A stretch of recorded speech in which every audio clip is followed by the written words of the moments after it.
लगाण वर्षारे व्यापक धान फसल नष्ट होइछि। चाषींको उपरे दाउ साधिछि लगाण वर्षा। गंजाम जिले में धान चाष पई सारर घोर अभाव देखा देइथिबा बेले एबे लगाण वर्षा चाषींकर मेरुदंड भांगी दैछि। नष्ट होइछि 100 एकरु ऊर्ध्व धान फसल। धराकोट ब्लॉक जाहड़ा पंचायत कुसपड़ा गाँव में ऋषिकुलिया नदीबंध भांगी 100 एकरु ऊर्ध्व चाष जमी में बन्याजल पशि बाली चढ़ी जाइछि। फଳରେ चाषींकर व्यापक धान फसल नष्ट होइछि।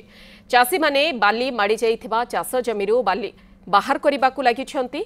तेबे वर्ष सारा अमल नष्ट होइथिबा बेले सरकारी साहाय्य कि सहयोग मिलिबो कि नाही से नै मध्य चिंतारे रहुछंती चाषी। ए संपर्क में अधिक सूचना देवाई आम सहित सीधा सड़क रोचंती सहयोगी शिवराम सिंह। शिवराम जो भाव में गतकाली ए दृश्य आम देखीचे 100 एकर जमी कि बाली चढ़ी जाइथिला। बाली माफियांकर ये कार्य बा कारनामा जोगु ही वर्तमान चाषी माने भोगुछंते। प्रशासनिक सहायता दियाजिबो बोली तो प्रतिश्रुति दिया जाइछि, किंतु केबे ताहा मिलिबो ताकू नै चाषी गोटे प्रकार द्वंद्वरे रहुछंते। निहाती भाव मधु देखुवे गत 2 दिन धरी जो भाई भाव लगान वर्षा है। लगान वर्षा जो गंजाम जिला धराकोट ब्लॉक जाहड़ा पंचायत कुसुपड़ा ठारे जो आमर ऋषिकुलिया नदी रही ऋषिकुलिया नदी बंध भांगी पाखापाखि 100 एकरु अधिक जमी रे बाली माड़ी जाइतिला। बाली माड़ी जिबा फल संपूर्ण भाव धान फसल नष्ट होइतिला।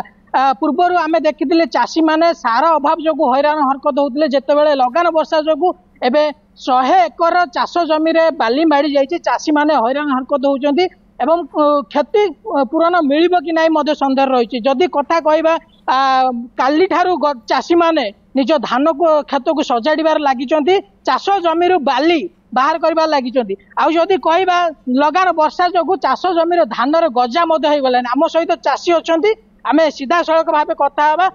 कौन कहबा आज्ञा जो बड़ी भाव लगान वर्षा हला 2 दिन धरिकी आमर कुसपड़ा ठारे जो ऋषिकुलिया नदी बंध भांगिला 100 एकरु ऊर्ध्व चाष जमी रे आमर बाली माड़ी गला।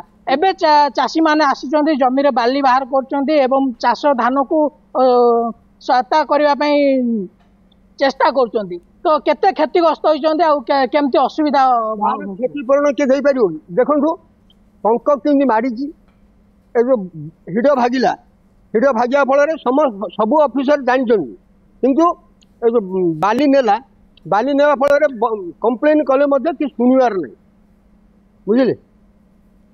हाँ आउ एमएलए आसिले स्थानीय एमएलए को आमर आपत्ति अभियोग कहला, किंतु से हाँ देखिया करिया निहाती भाव देखु जो भाई भाव में बाली माफिया माने रही नदी बंध काटिकी बाली चोरा चालान करतुले। जहातु एटा प्राकृतिक विपर्यय नुहे। जति नदी बंध काटिकी बाली चोरा चालान कर जो कालीर अवस्था जो घटी पानी लघुचाप जनित पानी वर्षा बन्या पानी माड़ी चाष जमी रे 100 एकर ऊर्ध्व चाष जमी रे बाली माड़ी जाइतिला एवं चाष फसल नष्ट होइतिला।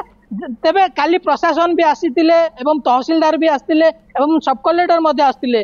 जदि चाषी को क्षतिपूरण देबा पई कहिचंती, किंतु चाषी को केबे क्षतिपूरण मिलबो से नै चाषी माने आशा आशंका रहिছে। आम सहित केते मात्रा रे एवं केबे ये क्षति भरणा करिबो प्रशासन ता उपरे मध्य समस्तंकर नजर। खबर पर नजर रखंतु शिवराम। बहुत बहुत धन्यवाद शिवराम सिंह। सीधा सड़क संपर्क रे चाषी मानकर प्रतिक्रिया नेउथिले।